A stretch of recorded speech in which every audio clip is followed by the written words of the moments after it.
Feliz y bendecido día, aprendiendo un curso de milagros. El secreto de la verdadera oración es olvidarte de las cosas que crees necesitar. Pedir algo específico es igual que ver el pecado primero y luego perdonarlo.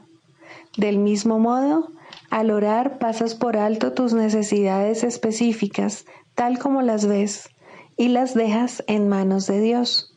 Ahí se convierten en los regalos que le haces, pues le dicen que no antepondrás otros dioses a Él, ni que quieres otro amor que el suyo. Este libro es un comienzo, no un final.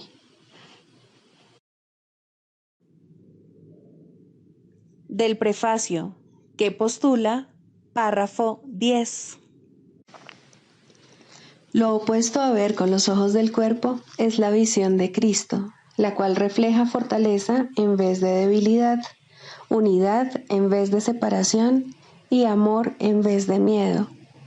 Lo opuesto a oír con los oídos del cuerpo es la comunicación a través de la voz que habla en favor de Dios, el Espíritu Santo, el cual mora en cada uno de nosotros.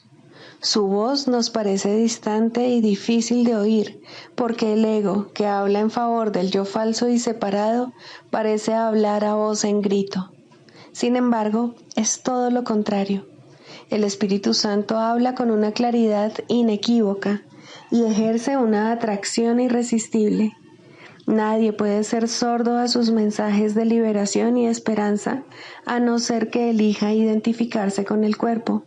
Ni nadie puede dejar de aceptar jubilosamente la visión de Cristo a cambio de la miserable imagen que tiene de sí mismo. Introducción. Este es un curso de milagros. Es un curso obligatorio.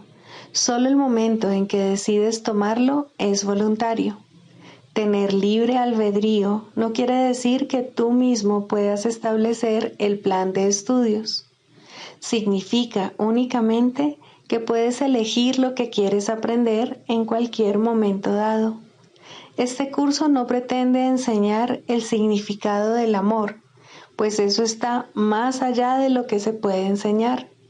Pretende, no obstante, despejar los obstáculos que impiden experimentar la presencia del amor, el cual es tu herencia natural.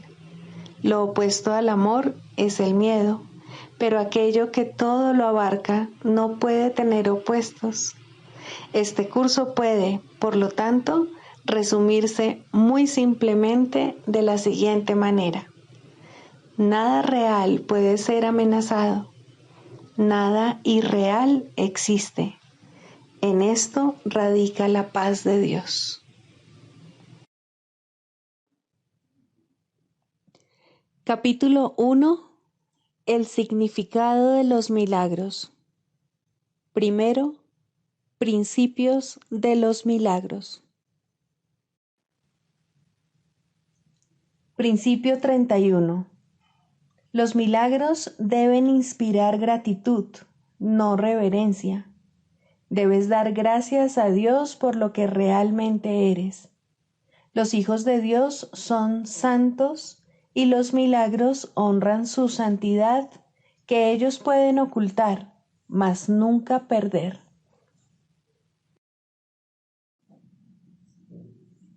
Capítulo 11.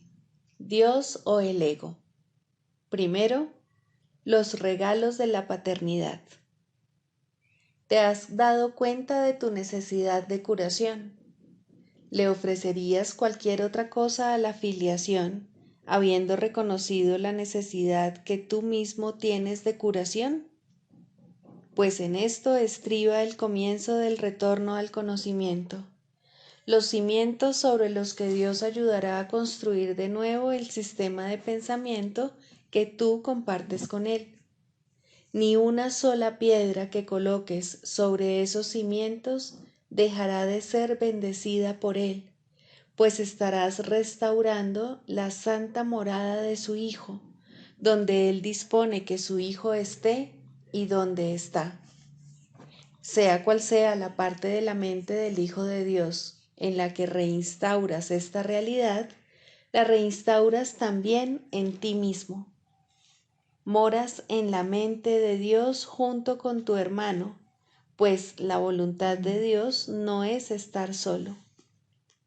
Estar solo es estar separado de lo infinito, mas ¿cómo iba a ser posible esto si lo infinito no tiene fin? Nadie puede estar más allá de lo ilimitado, porque lo que no tiene límites está necesariamente en todas partes. En Dios no hay principios ni finales, pues su universo es Él mismo. ¿Cómo ibas a poder excluirte a ti mismo del universo o de Dios que es el universo? Mi Padre y yo somos uno contigo, pues tú formas parte de nosotros. ¿Crees realmente que parte de Dios puede extraviarse o estar ausente de Él?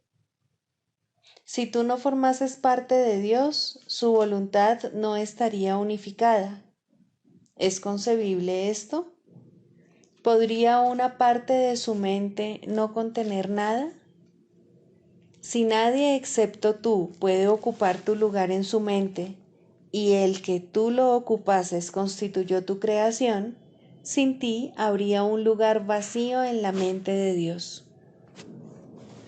La extensión no puede ser bloqueada ni tampoco tiene vacíos. Continúa eternamente por mucho que sea negada. Negar su realidad puede constituir un retraso en el tiempo, pero no en la eternidad. Por eso es por lo que tus creaciones no han cesado de extenderse y por lo que hay tanto esperando tu retorno. Esperar es posible únicamente en el tiempo, pero el tiempo carece de significado. Tú que inventaste las demoras, puedes dejar atrás el tiempo reconociendo simplemente que ni los principios ni los finales fueron creados por lo eterno, quien no impuso límites a su creación o a aquellos que crean como Él. Desconoces esto debido simplemente a que has tratado de limitar lo que Él creó y, por lo tanto, crees que la creación está limitada. ¿Cómo, entonces, ibas a poder conocer tus creaciones habiendo negado lo infinito? Las leyes del universo no admiten contradicciones. Lo que es válido para Dios es válido para ti. Si no crees que estás en Dios, tampoco creerás que Él está en ti. Lo infinito no tiene sentido sin ti, y tú no tienes sentido sin Dios. Dios y su Hijo no pueden tener fin, pues nosotros somos el universo. Dios no está incompleto y sin hijos. Puesto que su voluntad no fue estar solo, creó un hijo como Él. No le niegues su hijo, pues tu renuencia a aceptar su paternidad te ha negado a ti la tuya. Ve en sus creaciones a su hijo, pues las tuyas fueron creadas en su honor. El universo del amor no se detiene porque tú no lo veas, ni tus ojos han perdido la capacidad de ver por el hecho de estar cerrados. Contempla la gloria de su creación y te darás cuenta de lo que Dios ha salvaguardado para ti. Dios te ha dado un lugar en su mente que es tuyo para siempre, pero solo puedes conservarlo si lo das de la misma manera en que se te dio. ¿Cómo ibas a poder estar solo allí cuando se te dio porque Dios no dispuso estar solo? No es posible reducir la mente de Dios. Tan solo se puede expandir, pues todo lo que Él crea tiene la función de crear. El amor no limita y lo que crea no está limitado. Dar sin límites es lo que Dios ha dispuesto para ti, porque eso es lo único que puede brindarte su dicha, la cual es su voluntad compartir contigo. Tu amor es tan ilimitado como el suyo, porque es el suyo. ¿Cómo iba a ser posible que una parte de Dios estuviese excluida de su amor o que una parte de su amor pudiese ser restringida? Dios es tu patrimonio porque su único regalo es Él mismo. ¿De qué otra manera podrías dar, salvo como Él da, si quieres saber cuál es el regalo que Él te hizo? Da, pues, sin límites ni mesura, para que te des cuenta de cuánto te ha dado Él. Tu capacidad para aceptar a Dios depende de que estés dispuesto a dar como Él da. Tu paternidad y tu Padre son uno. La voluntad de Dios es crear y tu voluntad es la suya. De ello se deduce, pues, que tu voluntad es crear toda vez que tu voluntad emana de la suya. Y al ser tu voluntad una extensión de la suya, tiene que ser, por lo tanto, idéntica a la de Él. No sabes, no obstante, lo que tu voluntad dispone. Eso no es extraño si te percatas que negar equivale a no saber. La voluntad de Dios es que tú eres su hijo. Al negar esto, niegas tu propia voluntad y por lo tanto no puedes saber lo que es. Debes preguntar cuál es la voluntad de Dios con respecto a todo, porque su voluntad es también tu voluntad. Tú no sabes lo que es, pero el Espíritu Santo lo recuerda por ti. Pregúntale, por lo tanto, cuál es la voluntad de Dios para ti, y Él te dirá cuál es la tuya. No se puede hacer demasiado hincapié en el hecho de que tú no lo sabes. Siempre que lo que el Espíritu Santo te diga aparente ser una coacción, es únicamente porque no has reconocido tu voluntad. La proyección del ego hace que la voluntad de Dios parezca ser algo externo a ti y por lo tanto que no es tu voluntad. De acuerdo con esta interpretación, parece que fuese posible que la voluntad de Dios y la tuya estuviesen en conflicto. Dios, pues, parece exigirte algo que tú no le quieres dar, privándote así de lo que anhelas. ¿Cómo iba a ser posible que Dios, que solo desea lo que es tu voluntad, fuese capaz de eso? Tu voluntad es su vida, que Él te ha dado. Ni siquiera en el tiempo puedes vivir separado de Él. Dormir no es estar muerto. Lo que Él creó puede dormir, pero no puede morir. La inmortalidad es su voluntad para su Hijo y la voluntad de su Hijo para sí. El Hijo de Dios no puede disponer la muerte para sí mismo porque su Padre es vida y su Hijo es como Él. La creación es tu voluntad porque es su voluntad.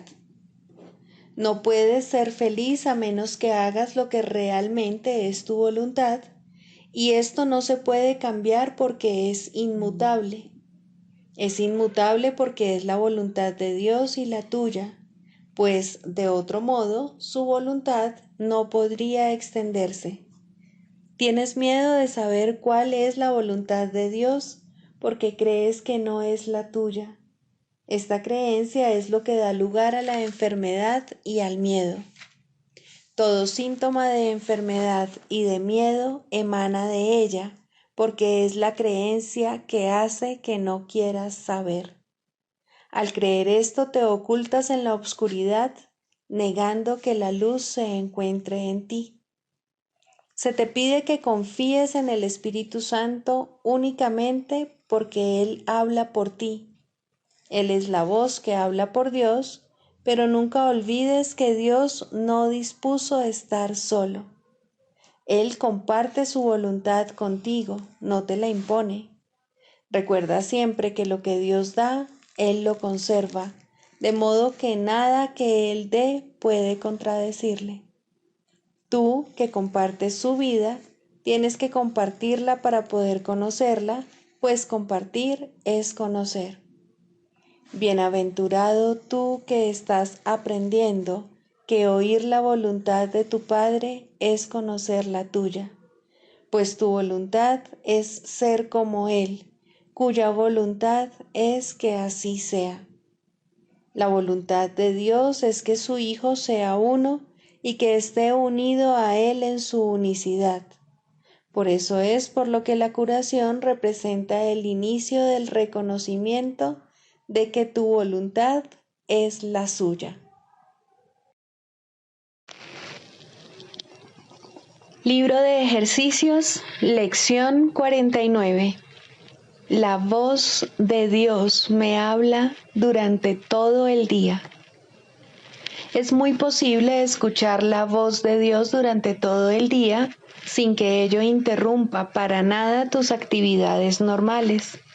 La parte de tu mente donde reside la verdad está en constante comunicación con Dios, tanto si eres consciente de ello como si no. Es la otra parte de tu mente la que opera en el mundo y la que obedece sus leyes. Esa es la parte que está constantemente distraída y que es desorganizada y sumamente insegura.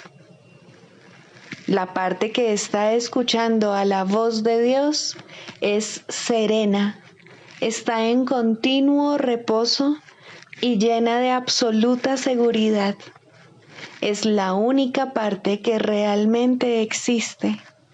La otra es una loca ilusión frenética y perturbada, aunque desprovista de toda realidad. Trata hoy de no prestarle oídos. Trata de identificarte con la parte de tu mente donde la quietud y la paz reinan para siempre. Trata de oír la voz de Dios llamándote amorosamente, recordándote que tu Creador no se ha olvidado de su Hijo. Hoy necesitaremos por lo menos 4 sesiones de práctica de 5 minutos cada una, e incluso más si es posible. De hecho, trataremos de oír la voz de Dios recordándote a Dios y a tu ser. Abordaremos el más santo y gozoso de todos los pensamientos llenos de confianza, sabiendo que al hacer esto, estamos uniendo nuestra voluntad a la voluntad de Dios. Él quiere que oigas su voz. Te la dio para que la oyeses. Escucha en profundo silencio. Permanece muy quedo y abre tu mente. Ve más allá de todos los chillidos estridentes e imaginaciones enfermizas que encubren tus verdaderos pensamientos y empañan tu eterno vínculo con Dios. Sumérgete profundamente en la paz que te espera más allá de los frenéticos y tumultuosos pensamientos, sonidos e imágenes de este mundo de mente. No vives aquí. Estamos tratando de llegar a tu verdadero hogar. Estamos tratando de llegar al lugar donde eres verdaderamente bienvenido. Estamos tratando de llegar a Dios. No te olvides de repetir la idea de hoy frecuentemente. Hazlo con los ojos abiertos cuando sea necesario, pero ciérralos siempre que sea posible. Y asegúrate de sentarte quedamente y de repetir la idea cada vez que puedas, cerrando los ojos al mundo y comprendiendo que estás invitando a la voz de Dios a que te hable. Del Manual para el Maestro, pregunta 4. ¿Cuáles son las características de los maestros de Dios? 8. Paciencia. Los que están seguros del resultado final pueden permitirse el lujo de esperar y esperar sin ansiedad. Para el Maestro de Dios, tener paciencia es algo natural. Todo lo que ve son resultados seguros que ocurrirán en un momento que tal vez aún le sea desconocido, pero que no pone en duda. El momento será tan apropiado como la respuesta. Y esto es verdad con respecto a todo lo que ocurre ahora u ocurra en el futuro. En el pasado no se produjeron tampoco errores, ni ocurrió nada que no sirviese para beneficiar al mundo, así como aquel a quien aparentemente le ocurrió. Tal vez esto no se entendió así en su momento. Con todo, el Maestro de Dios está dispuesto a reconsiderar todas sus decisiones pasadas, si éstas le están causando dolor a alguien. Tener paciencia es algo natural para aquellos que tienen confianza. Seguros de la interpretación final de todas las cosas en el tiempo, ningún resultado, ya visto o por venir, puede causarles temor alguno.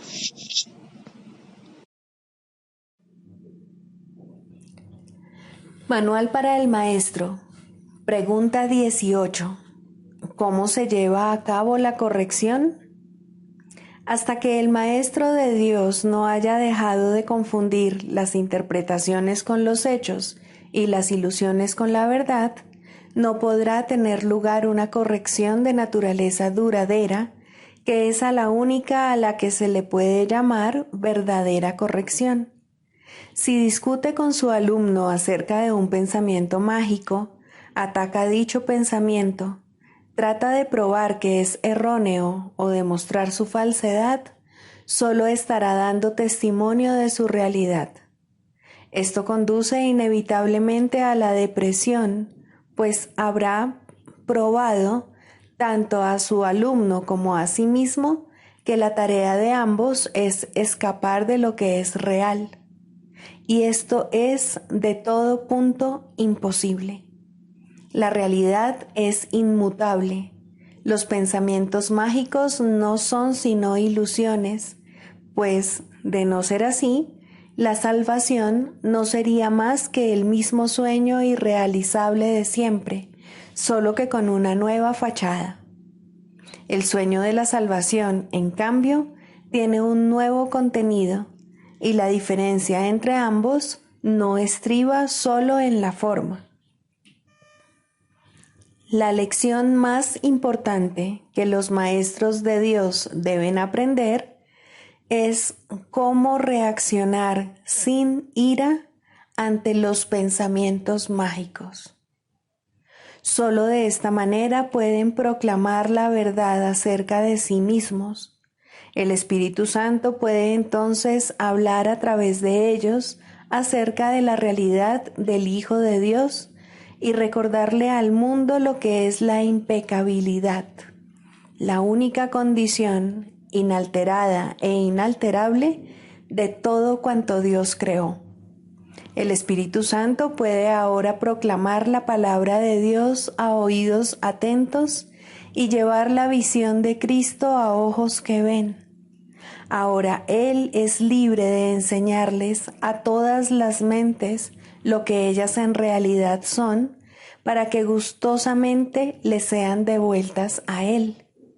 Y ahora, en su visión y en la palabra de Dios, se perdona y se pasa por alto completamente la culpabilidad. La ira no hace más que proferir a gritos: la culpabilidad es real.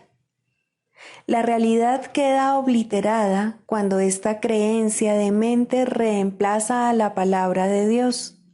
Ahora son los ojos del cuerpo los que ven y sus oídos los únicos que pueden oír.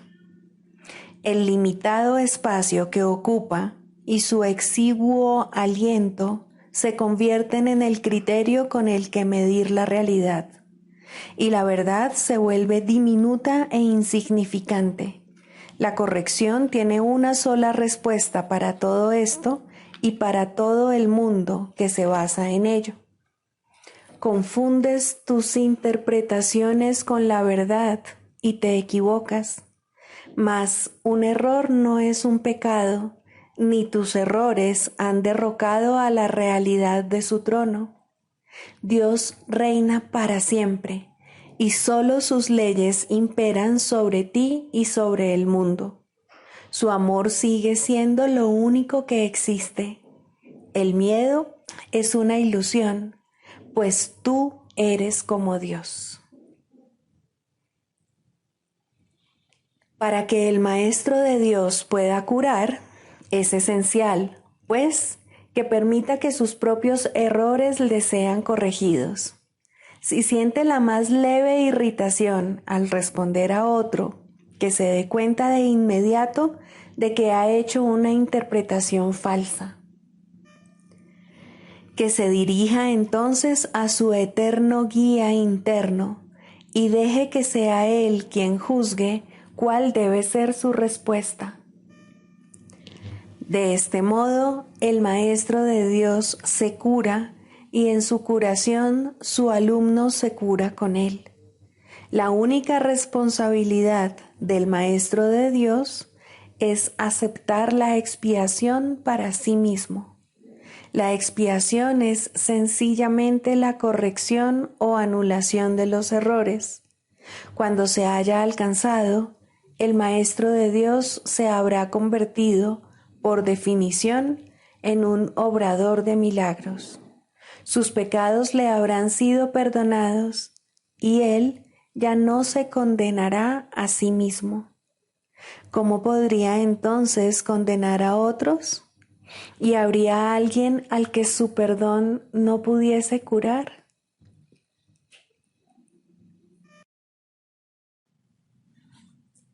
Manual para el Maestro. Clarificación de términos. 6. El Espíritu Santo. Jesús es la manifestación del Espíritu Santo, a quien él invocó para que descendiese sobre la tierra después de su ascensión al cielo, es decir, después de haberse identificado completamente con el Cristo, el Hijo de Dios tal como él lo creó. Al ser el Espíritu Santo una creación del único Creador, y al crear junto con él y a su semejanza o espíritu, es eterno y nunca ha cambiado. Fue invocado para que descendiese sobre la tierra, en el sentido de que entonces se hizo posible aceptarle y escuchar su voz. Su voz es la voz de Dios y, por lo tanto, ha adquirido forma. Dicha forma no es su realidad, la cual solo Dios conoce junto con Cristo, su verdadero Hijo, quien es parte de él.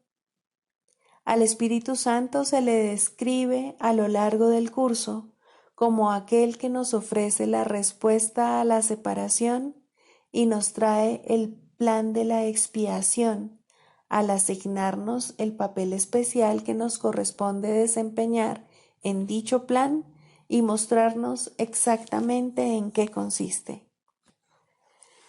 Él ha designado a Jesús como el líder para llevar a cabo su plan, ya que Jesús fue el primero en desempeñar perfectamente su papel.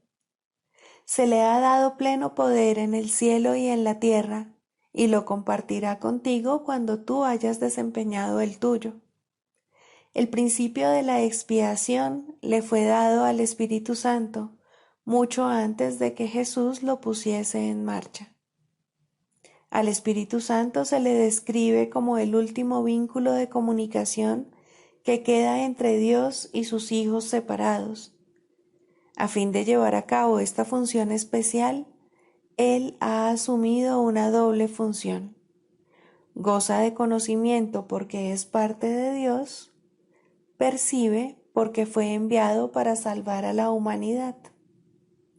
Él es el gran principio corrector, el portador de la verdadera percepción, el poder intrínseco de la visión de Cristo. Él es la luz en la que se percibe el mundo perdonado en el que solamente puede verse la faz de Cristo. Él nunca se olvida del Creador ni de su creación. Él nunca se olvida del Hijo de Dios.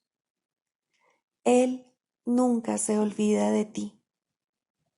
Te brinda el amor de tu Padre en un eterno resplandor que nunca será extinguido, porque Dios mismo lo depositó ahí. El Espíritu Santo mora en la parte de tu mente, que es parte de la mente de Cristo. Él representa a tu ser y a tu Creador, quienes son uno. Habla por Dios y también por ti, ya que está unido a ambos. Por consiguiente, Él es la prueba de que ambos son uno solo.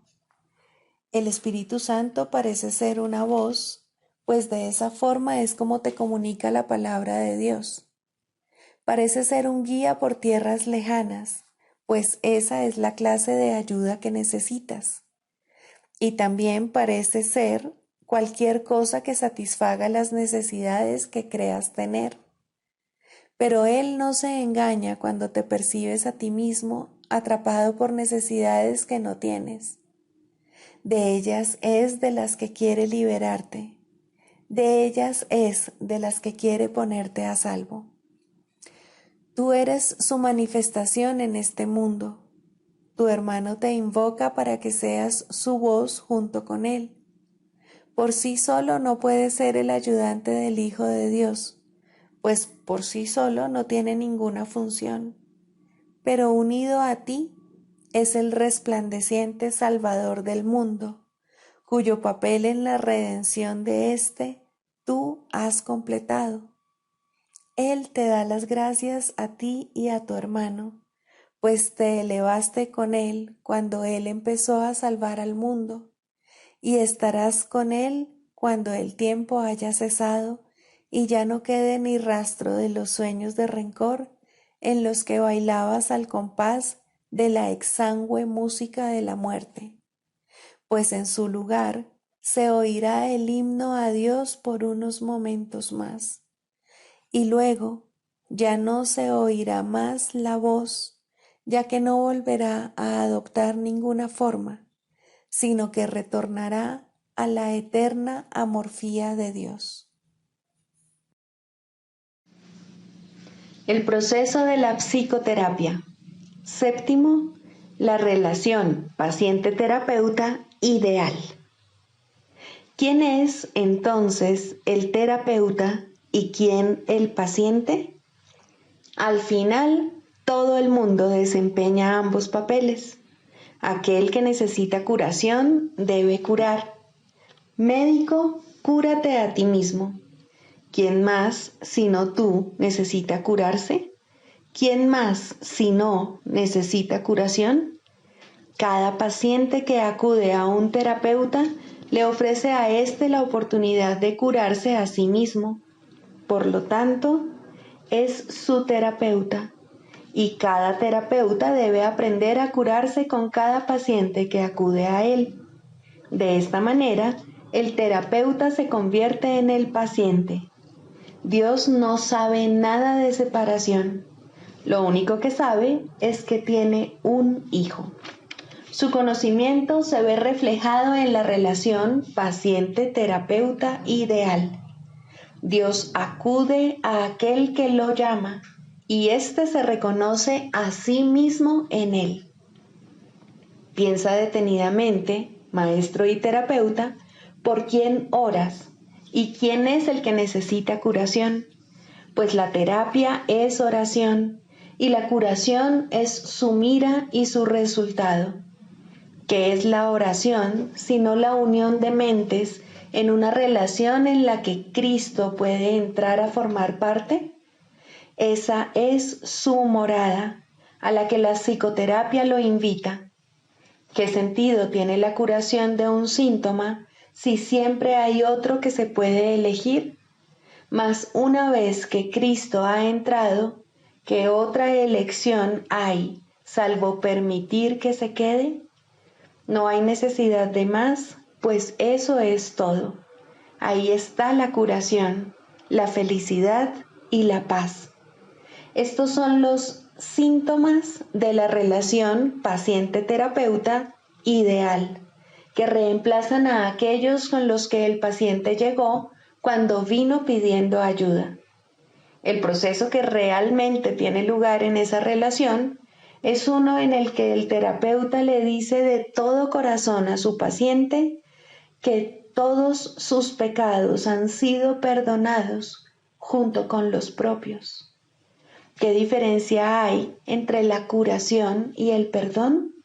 Solo Cristo perdona, pues conoce su falta total de pecado.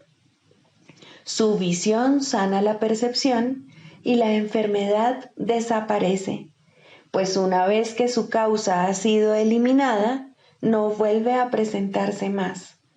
Para que esto tenga lugar, no obstante, se necesita la ayuda de un terapeuta muy avanzado, capaz de unirse al paciente en una relación santa, en la que todo sentido de separación finalmente se supere.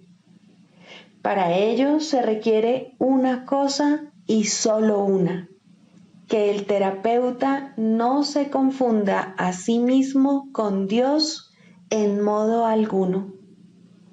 Todo sanador no sanado cae en esta confusión fundamental de una u otra forma al considerarse como su propio creador en lugar de creado por Dios.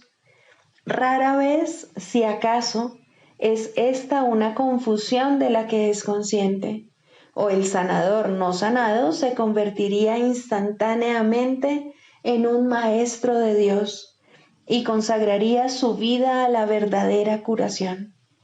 Antes de llegar a este punto, pensó que estaba a cargo del proceso terapéutico y que, por lo tanto, era responsable de sus resultados. Los errores del paciente se convirtieron así en sus fracasos, y la culpabilidad se convirtió en la cubierta, obscura y fuerte, de lo que debía ser la santidad de Cristo. La culpabilidad es inevitable para aquellos que se valen de su propio juicio al tomar decisiones. La culpabilidad es imposible para aquellos a través de los cuales habla el Espíritu Santo. Eliminar la culpabilidad es el verdadero objetivo de la terapia y el evidente objetivo del perdón.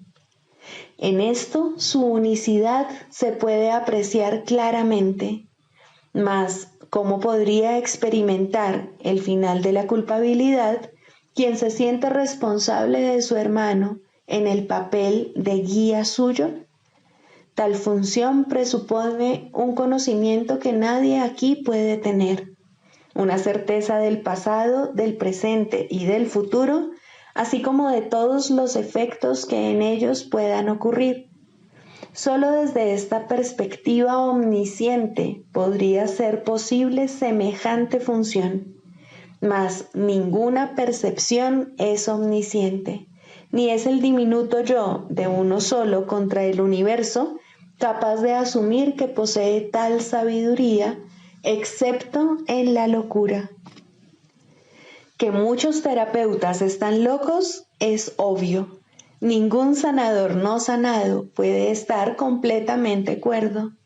No obstante, es tan demente negarte a aceptar una función que Dios te ha encomendado como lo es inventar una que Él no te dio. El terapeuta avanzado en ningún caso puede dudar del poder que hay en él, ni tampoco de la fuente de ese poder. Comprende que todo poder en la tierra y en el cielo le pertenece por ser quien es. Y Él es quien es debido a su Creador, cuyo amor reside en Él y quien jamás puede fallar. Piensa en lo que esto significa. Los regalos de Dios son suyos para dar.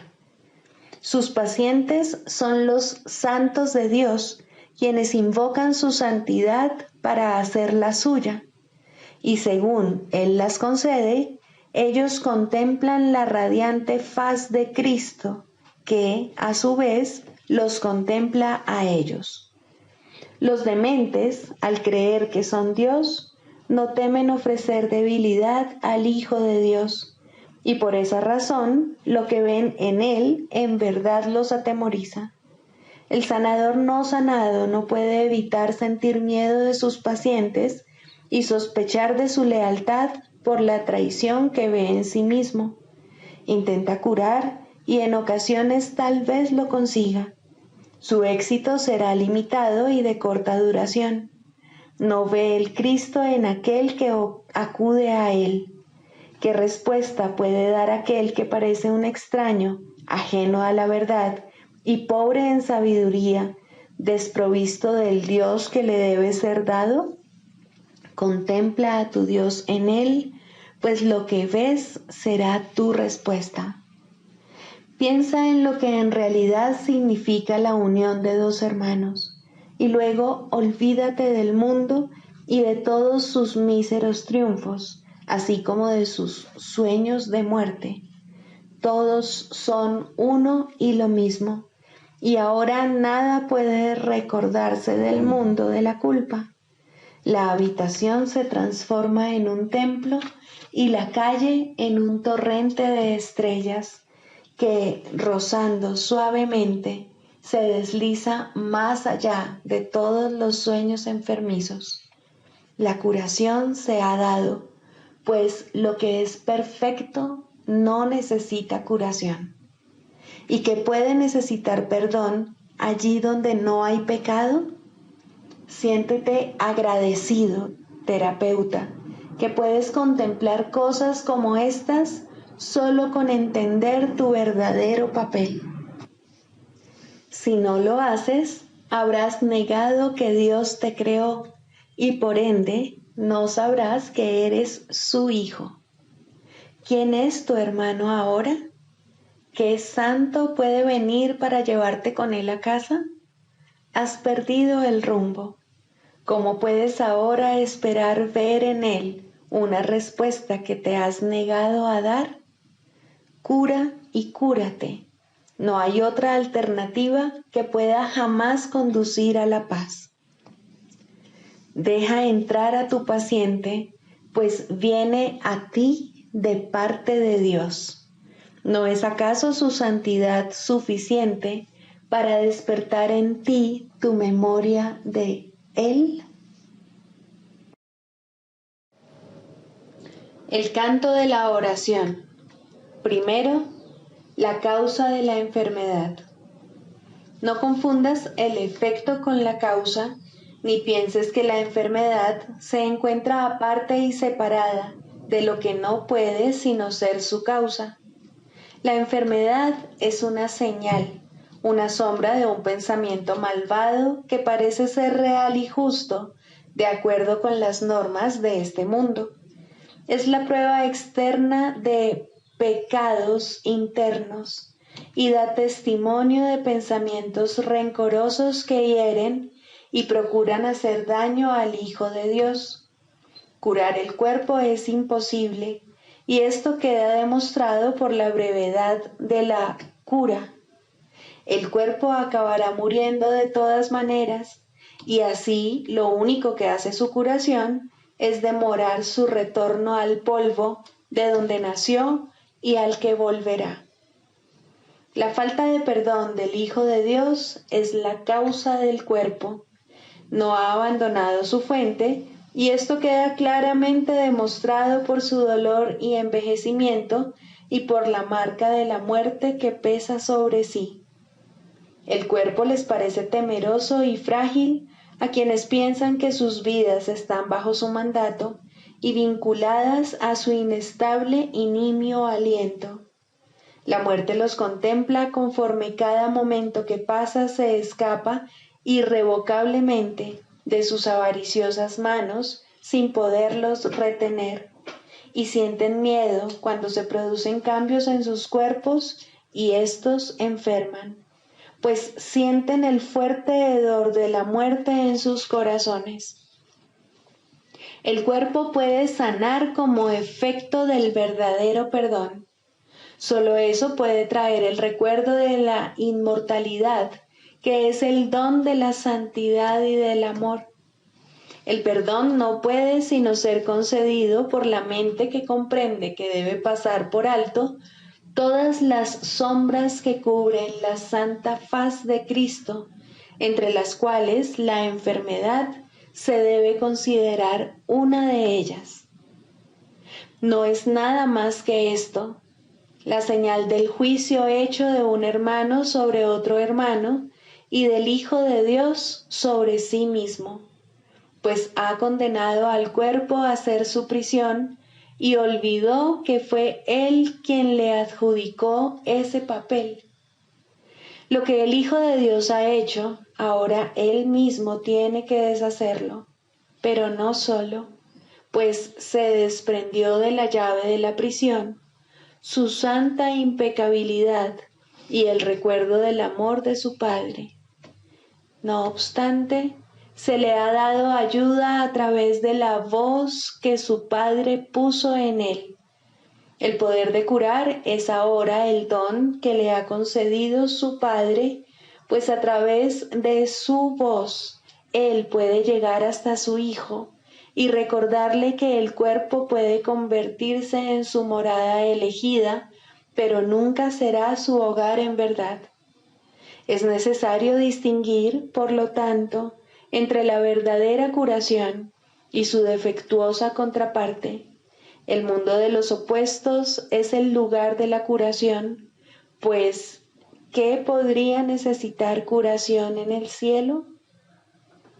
Tal como en el mundo, la oración puede pedir desacertadamente y la aparente caridad perdonar para matar. Así la curación puede ser tanto falsa como verdadera, testigo del poder del mundo o del eterno amor de Dios.